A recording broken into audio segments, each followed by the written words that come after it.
Shalom Aleichem. Bruchim Abayim. Welcome everybody. This is a special video for all the yeshiva bachrim out there during COVID-19. My name is Rabbi Avi Tenenbaum. I'm speaking to you from Eretz Yisrael. I'm a psychotherapist and specialize in helping guide people through difficult and funny times like the ones we're in now. I'm also an active Hatzalah member and volunteer sergeant in the Israeli police force, and I've used a lot of the ideas that we're going to talk about today during many tragedies, terror attacks, natural disasters here in Israel and abroad. I also went to yeshiva for many years, and I still learn today Torah before and after work, so I know a little bit what it's like to be a bacher. And I want to talk for just a few minutes about how to adjust to the current situation that we're in and maybe even thrive from it. From the time a baby is born, he learns many new things. He learns how to walk, how to talk, how to read, how to learn Chumash, Mishnah, Gemara. When does a person learn how to deal with challenges? Life is full of challenges. A wise man once said that along with the invention of the ship came the invention of the shipwreck. And what I think he meant was that everything in life can go smoothly or not so smoothly. As we grow older, we take on even more responsibilities. We get married, we become parents, we learn to make a livelihood, to make a parnasa, and many more things. Along with marriage can come shalom bayis issues.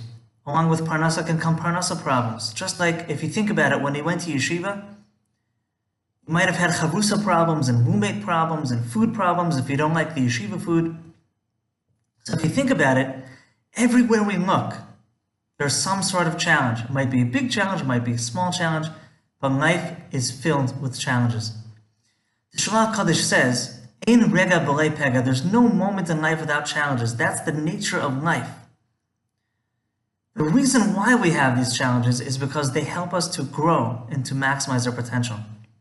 The Sfarim say that the lashon nisayon, or test, is the same lashon as nes, which means to rise up, because tests help us to rise up and to grow. It's also said that necessity is the mother of invention, because many times the human race was in a pinch, and they didn't know what to do about a certain thing, and they had to be creative and come up with some new solution, some new invention, some new technique or method in order to be matzliach.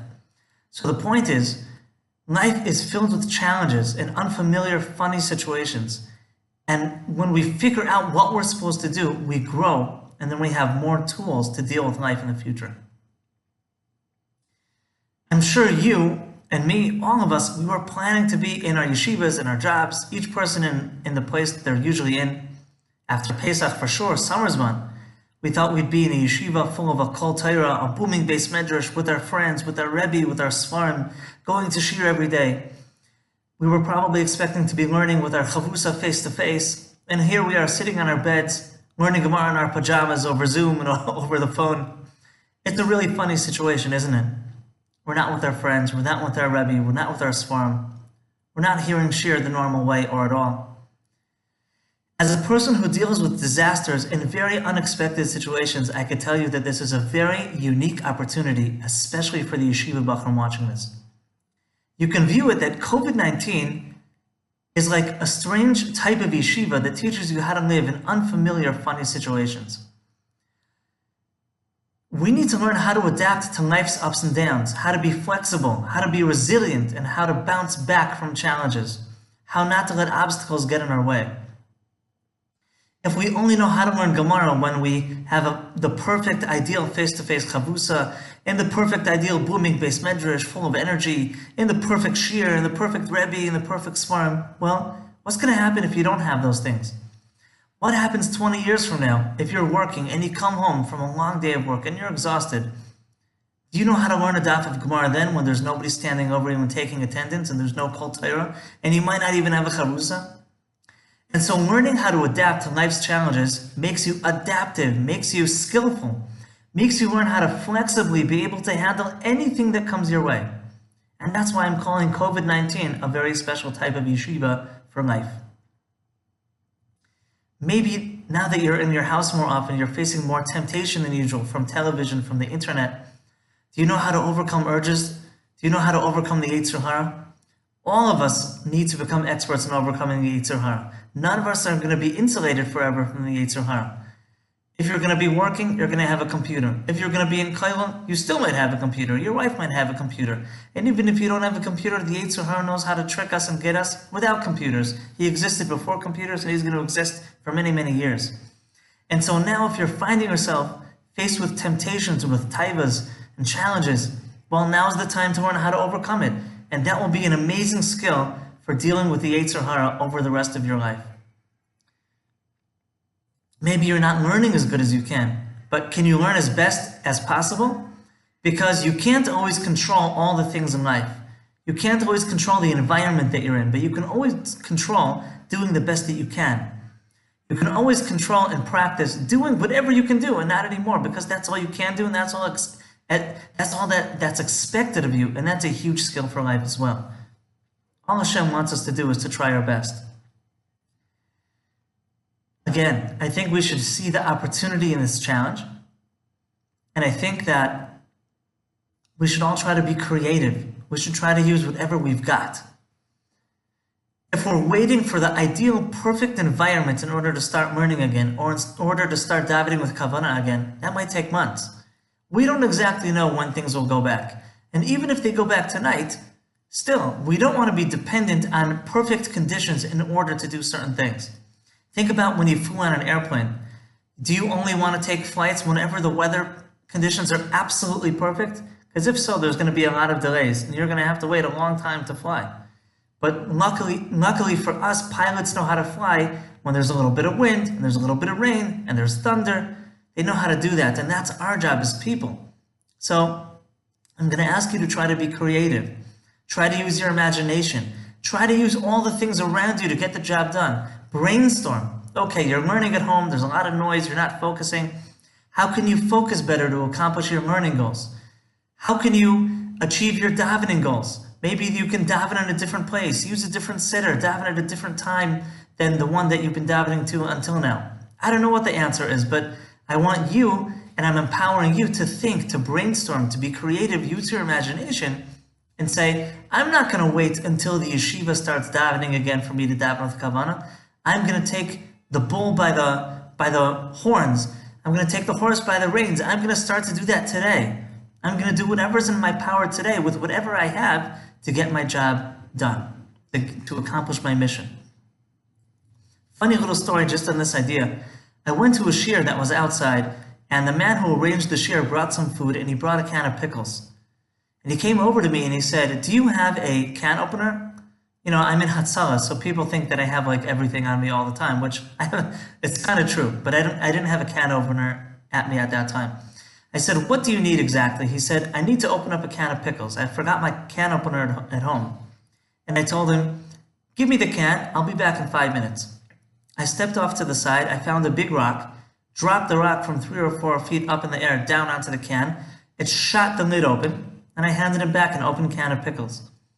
And I like that story because if we believe that because we have no can opener, therefore there's going to be no pickles for the shiur, then we're much more likely to not have pickles for our shiur. But if we're creative and open-minded and we use our imagination and we say, no matter what I have in my environment, I'm going to use that to get the job done, then I'm much more likely to overcome challenges and reach my goals. 20 years from now, you might say, I can't become a Talmid Chacham, I'm a working guy, I don't have time to learn. But it's really just an excuse. Do whatever you can in the situation that you're in. That's the idea. That's how great people operate and succeed, and that's what I want you to do during this funny situation. And that's called being adaptive. That's called being flexible and meeting any challenge that comes your way. That's a really big key to know how to overcome difficult situations. And it's a big theme in the work that I do in these types of environments. Another tip I have for you is to try to figure out who knows what you're trying to do and ask that person. Whether you want to make a lot of money, whether you want to learn Torah and finish all of Shas, you want to work on your Shmiras Einayim, on your Yiras Shamayim, maybe you're depressed and you want to learn on how to feel better, try to figure out who's the person that has that information for me. Maybe it's my Rebbe, maybe it's my father or mother, maybe it's a therapist, my older brother, trusted Avrich in the yeshiva, my best friend. Who knows how to do the thing that I want to do? Give them a call, speak to them, say, hey, you know, Yankel, or Rebbe Yankel, or Dr. Yankel, I've been trying to work on not feeling sad Do you have any tips for me on how to not feel sad, or how to feel sad in a better way, or how to finish Shas, or how to learn during COVID-19 with a house full of kids and noisiness and distraction? Whatever the topic is that you're trying to work on, ask. Figure out who knows this information, reach out, ask your questions. It says in the Mishnah, Ein Abaishin Leimed, a person who's embarrassed to ask is never going to learn new skills. So feel free to ask. Everybody needs other people for all sorts of things. Figure out who knows the expertise that you're looking to be an expert in, and ask how to do that, and then you'll be matzliach. You'll learn new knowledge and learn new skills to be adaptive and flexible in those situations. I want to speak for just a few more minutes before we finish about any bachrim that might be feeling trauma, frustration, stress, anger, sadness, taivas, big taivas, temptations, urges. There's been a lot of sad things around, especially depending on the community that you live in as well. There's a lot of fear. So I want to start by saying that it's a very common perception of people. They think that if I have these feelings of sadness, of trauma, of anger, of urges, this is bad. And it's not okay to feel these things. And I have to do whatever I can to drive these feelings away, almost as if I have like a stick and I'm chasing them away. I'm going to be mechadish a new idea today. I'm going to be mechadish that it's okay to feel whatever you're already feeling. And I'm going to suggest that you give yourself the permission to feel those things. Make space for those feelings. It's okay to feel sad. It's okay to feel depressed.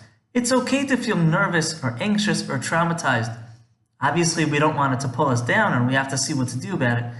But my first tip about this is stop trying to chase it away, because it's much bigger than us and you can't chase these things away. A lot of adults make these mistakes and fall into some serious problems. Some people, for example, use alcohol.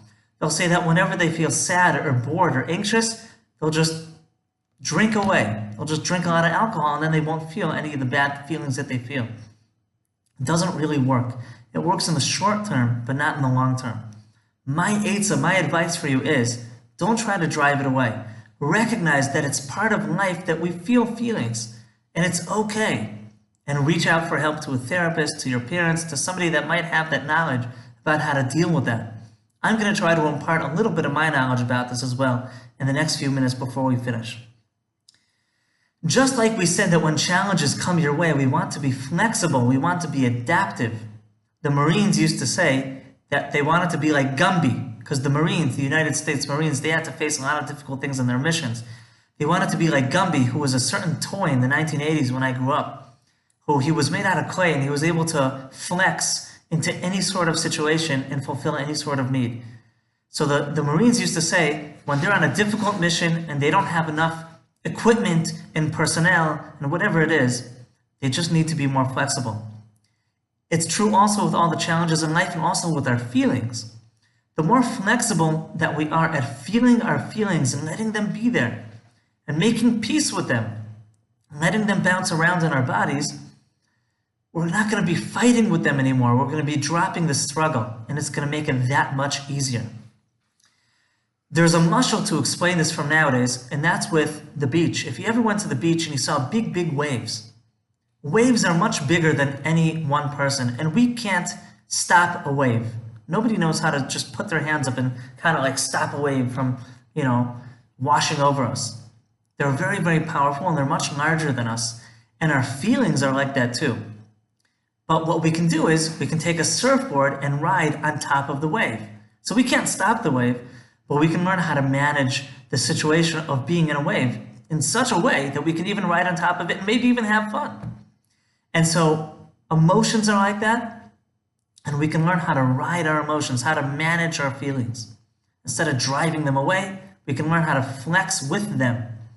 So there's a mashal from a long, long time ago that says it really nicely. It's called The Guest House, in case you decide to look it up.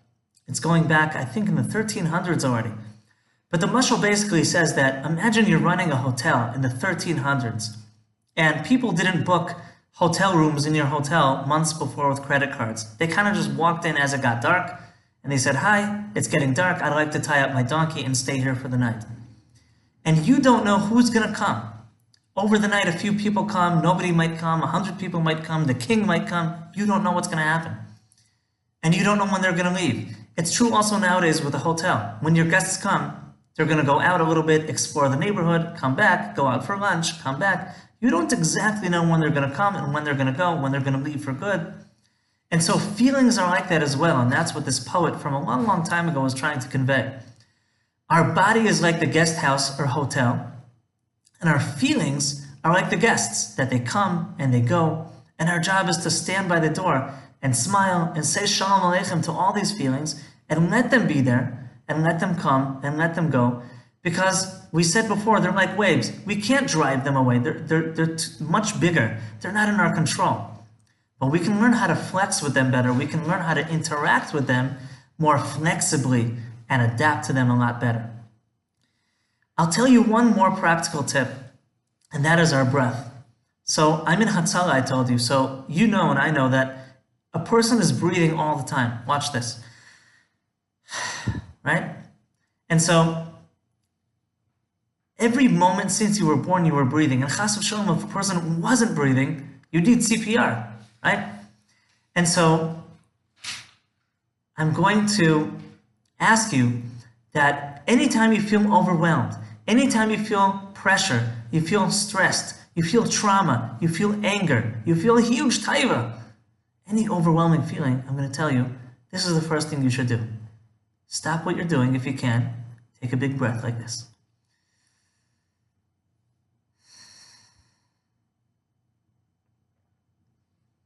Wow, that felt so good. Let's do that one more time.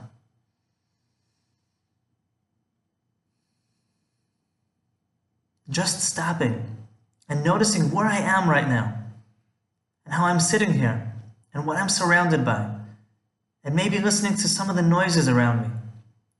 And then stopping and noticing my breath for like 20, 30 times. You could just notice your breath going in and out. So let's try that.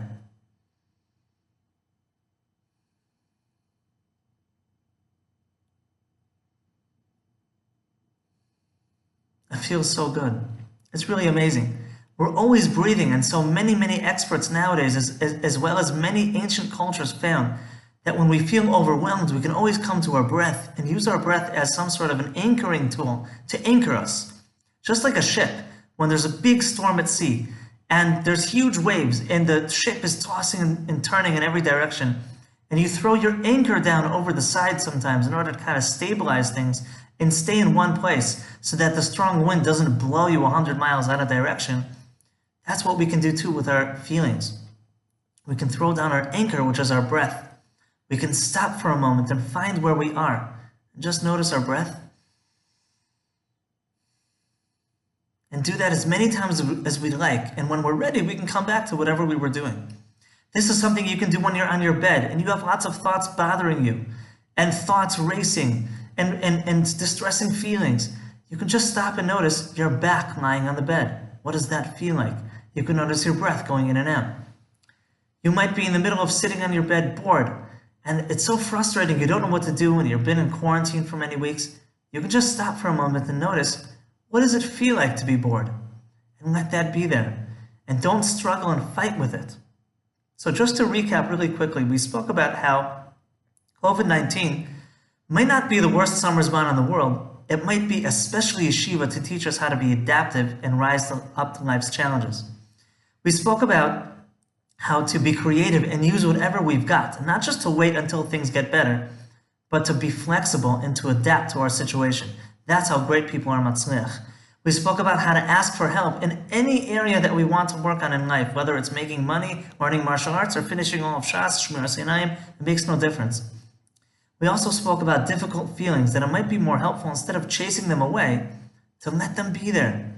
Again, we said you can ask a therapist or your Rebbe, your parents, for more help and professional help on how to deal with feelings, but instead of driving them away with a stick, maybe they're like guests in our guest house and we can welcome them in, let them come when they come, let them go when they go. We can always use our breath to anchor ourselves and to feel better. There's a lot more to say, but the time is short. I wish you much, much hatzlacha.